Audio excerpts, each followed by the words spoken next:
News blog हमारे channel बोधि गुरु inspired पर नए हैं तो सब्सक्राइब जरूर करें।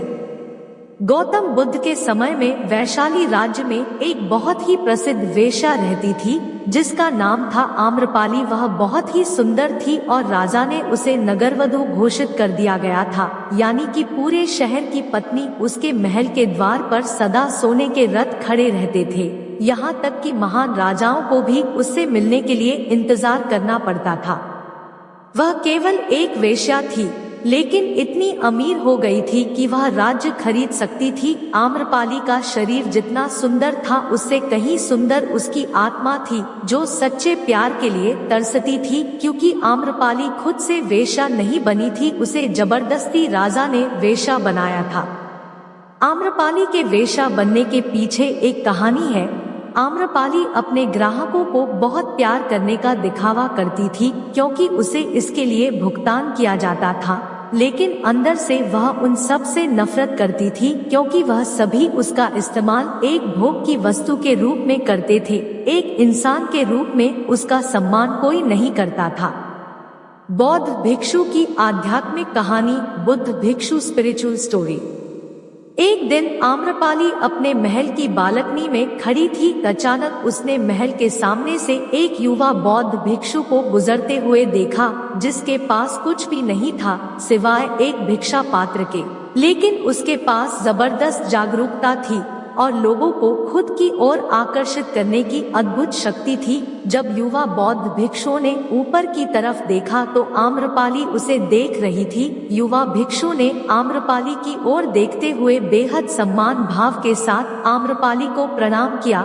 आम्रपाली एक तक उस युवा भिक्षु को देखती रही, क्योंकि पहली बार किसी ने आम्रपाली को सम्मान की नजरों से देखा था। किसी ने पहली बार उसे इंसान होने का एहसास दिलाया था। आम्रपाली तुरंत सीढ़ियों से नीचे उतरी और बाहर आकर उस युवा बौद्ध भिक्षु के पैर छुए और कहा, प्रभु कृपया आज के दिन आप मेरे मेहमान बने और मेरे महल में चलकर भोजन स्वीकार करें। इसके बाद आम्रपाली ने कहा, कृपया मेरे निमंत्रण को ना करें, क्योंकि पहली बार मैंने किसी को निमंत्रण दिया है। मुझे हजारों बार राजाओं और सम्राटों द्वारा आमंत्रित किया गया है, लेकिन मैंने कभी किसी को आमंत्रित नहीं किया है। यह मेरा पहला निमंत्रण है। युवा भिक्षु ने सम्मान पूर्वक आम्रपाली का निमंत्रण स्वीकार करते हुए भोजन ग्रहण किया। भोजन देने के बाद आम्रपाली ने कहा, प्रभु आज से 3 दिनों के बाद बारिश का मौसम शुरू होने वाला है, जो कि 4 महीनों तक रहेगा, और मैं आपको अपने घर में 4 महीने रहने के लिए आमंत्रित करती हूँ। आने वाले 4 महीनों के लिए यह महल आपका आश्रय होगा। मैं आपको पूर्ण रूप से आश्वस्त करती हूँ कि मैं किसी भी प्रकार से आपके ध्यान में बाधा नहीं बनूंगी, बल्कि जितना मुझसे हो सकेगा आपके ध्यान की सुविधाओं को सुगम बनाने का प्रयास करूंगी। युवा बौद्ध भिक्षुओं ने कहा कि माफ कीजिएगा देवी, लेकिन इस विषय में मैं स्वयं निर्णय नहीं ले सकता। मैं आपके प्रस्ताव के विषय में बुद्ध से पूछ लूंगा। अगर वह मुझे अनुमति देंगे तो मैं आपके महल में आश्रय अवश्य स्वीकार कर लूंगा। इतना कहकर वह बौद्ध भिक्षु वहां से चला गया। इससे पहले कि वह भिक्षु बौद्ध के पास पहुंचता और आम्रपाली के प्रस्ताव के बारे में कुछ बताता, उससे पहले वहां पर मौजूद अन्य भिक्षु बुद्ध के पास पहुंच गए और बुद्ध से कहा, आप उस युवा भिक्षु को रोकिएगा। आम्रपाली ने उसे 4 महीने रहने के लिए अपने घर पर बुलाया है। आम्रपाली एक वेश्या है और एक भिक्षु एक वेश्या के घर में 4 महीने रहे, यह सही नहीं है। इससे हमारे संघ में गलत संदेश फैल जाएगा। बुद्ध ने कहा, कृपया आप लोग शांत हो जाएं और उस भिक्षु की आने की प्रतीक्षा करें। थोड़ी देर बाद वह युवा भिक्षु बुद्ध के पास आया। उसने आते ही बुद्ध के पैर छुए और उन्हें पूरी कहानी सुनाते हुए कहा कि बुद्ध, नगर की एक आम्रपाली नाम की महिला ने मुझे बारिश के 4 महीने अपने घर पर रहने के लिए आमंत्रित किया है। मैंने उसके निमंत्रण का भी कोई जवाब नहीं दिया। मैंने उससे कहा है कि अगर आप मुझे उसके घर पर रहने की आज्ञा देंगे तभी मैं उसके घर पर रहने के लिए जाऊंगा। अतः बुद्ध आप जो कहें मैं वही करूंगा। उस युवा भिक्षु ने आम्रपाली के विषय में वेश्या शब्द का प्रयोग न करते हुए केवल महिला शब्द का प्रयोग किया। बुद्ध ने उस युवा भिक्षु की आंखों में देखा और कहा, तुम रह सकते हो। तभी अचानक एक बूढ़ा भिक्षु खड़ा हुआ और बोला कि बुद्ध, यह सही नहीं है। यह युवा भिक्षु एक सच्चाई छुपा रहा है। इसका कहना है कि एक आम्रपाली नाम की महिला ने अपने घर पर रहने के लिए इसे आमंत्रित किया है, लेकिन वह एक महिला नहीं है, वह एक वेश्या है। बुद्ध ने कहा कि मैं जानता हूँ, क्योंकि इसने वेश्या शब्द का प्रयोग नहीं किया है। इसका अर्थ है कि उसके मन में उसके लिए सम्मान का भाव है, इसीलिए मैं इसको वहां रहने की अनुमति दे रहा हूँ। वहां मौजूद हजारों भिक्षुओं को विश्वास नहीं हो रहा था कि बुद्ध ने एक युवा भिक्षु को एक वेश्या के घर में रहने की अनुमति दे दी है।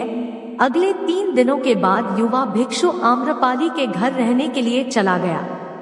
उसके जाते ही वहां पर उपस्थित अन्य भिक्षु उसके विषय में तरह तरह की बातें बनाने लगे।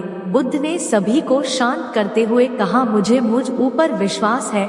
मैंने उसकी आंखों में देखा है कि उसके भीतर तनिक भी भोग की इच्छा नहीं थी। अगर उस भिक्षु का ध्यान गहरा है तो वह आम्रपाली के हृदय को परिवर्तित कर देगा, और अगर भिक्षु का ध्यान गहरा नहीं है तो आम्रपाली अपने शारीरिक आकर्षण से भिक्षु को परिवर्तित कर देगी।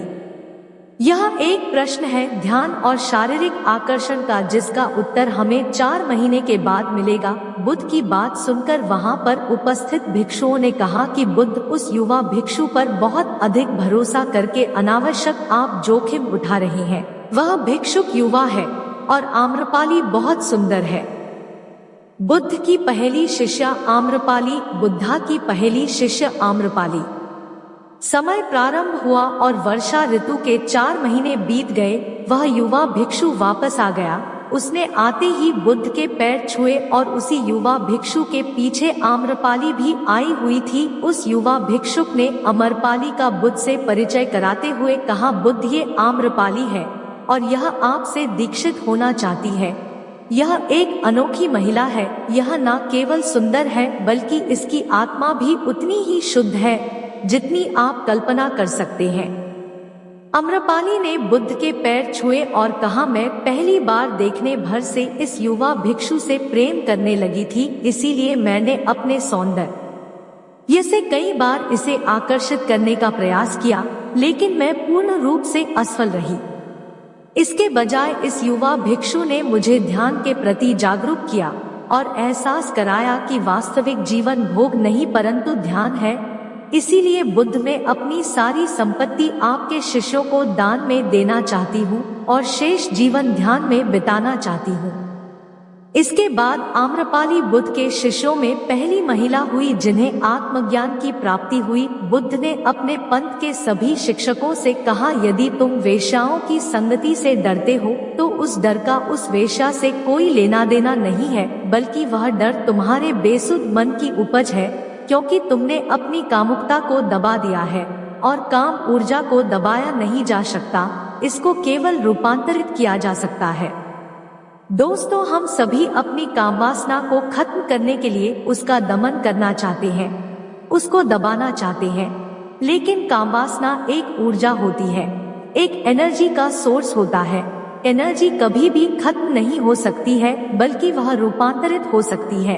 अगर आप अपनी कामवासना की ऊर्जा शक्ति को दूसरी जगहों पर, दूसरे दिशाओं में परिवर्तित करेंगे तो ही आप काम वासना से छुटकारा पा सकते हैं। लेकिन याद रहे, काम वासना से छुटकारा पाने के बारे में हमें सोचना भी नहीं है, हमें बस अपनी ऊर्जा को परिवर्तित करना है। वो ऊर्जा हम कहाँ पे लगाएंगे?